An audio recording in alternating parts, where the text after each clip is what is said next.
Penalaran deduktif adalah metode berpikir logis di mana kesimpulan ditarik dari satu atau lebih premis yang sudah diterima sebagai benar. Dalam penalaran deduktif, kesimpulan yang ditarik harus benar jika premis-premisnya benar, karena kesimpulan tersebut secara logis mengikuti dari premis. Penalaran deduktif sering digunakan dalam matematika, logika formal, dan ilmu pengetahuan untuk memastikan kebenaran suatu pernyataan berdasarkan aturan logika.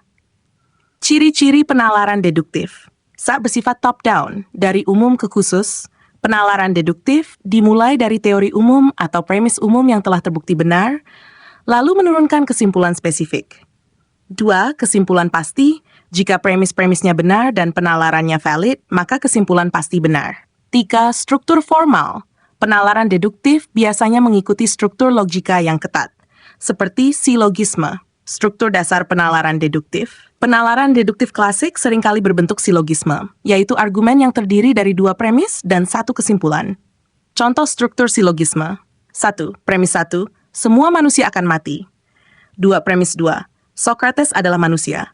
3. Kesimpulan. Socrates akan mati. Pada contoh di atas, kesimpulan tentang Socrates yang akan mati ditarik dari premis umum bahwa semua manusia akan mati dan bahwa Socrates adalah manusia. Bentuk-bentuk penalaran deduktif. Modus ponens, cara menguatkan prinsip. Jika P IQ, jika P maka Q, dan P benar, juga benar. Contoh, jika hujan turun, maka jalanan akan basah. Hujan turun, jadi jalanan pasti basah Q. 2. Modus tollens. Jika P maka Q dan Q salah, maka P juga salah. Contoh, jika hujan turun P, maka jalanan akan basah. Jalanan tidak basah Q salah, maka hujan tidak turun P salah. 3. Silogisme kategorinsip. Menarik kesimpulan dari dua premis yang mengandung kategori yang sama. Contoh, semua burung bisa terbang. Elang adalah burung, maka elang bisa terbang. 4. Silog hipotesis prinsip. Jika P right arrow Q dan Q arrow R, maka P right arrow R. Jika saya belajar P, saya akan lulus Q. Jika saya lulus Q, saya akan mendapatkan pekerja R. Jika saya belajar, saya akan mendapatkan pekerjaan.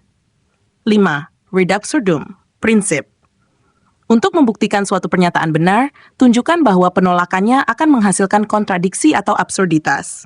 Contoh, jika kita mengasumsikan bahwa 2 plus 2 bukan 4, maka kita akan mendapatkan hasil yang tidak konsisten dalam matematika, yang absurd. Jadi 2 plus 2 harus 4. Contoh penalaran deduktif dalam kehidupan sehari-hari. 1. Contoh sederhana. Premis 1. Semua siswa di kelas ini harus lulus ujian akhir. Premis 2. Ali adalah siswa di kelas ini. Kesimpulan, Ali harus lulus ujian akhir. 2. Contoh ilmu pengetahuan. Premis 1. Semua logam memuai saat dipanaskan. Premis 2. Tembaga adalah logam. Kesimpulan, tembaga memuai saat dipanaskan. Kekuatan dan keterbatasan penalaran deduktif. Kekuatan. Penalaran deduktif sangat kuat karena jika premis-premisnya benar, kesimpulan pasti benar. Keterbatasan, penalaran deduktif hanya dapat menghasilkan kesimpulan yang sudah terkandung dalam premis-premisnya, sehingga tidak bisa menghasilkan pengetahuan baru di luar informasi yang diberikan dalam premis. Penalaran deduktif adalah dasar dari banyak metode analisis dan pemikiran logis, dan sangat penting dalam banyak disiplin ilmu, seperti matematika, filsafat, dan sains. Demikian, semoga bermanfaat.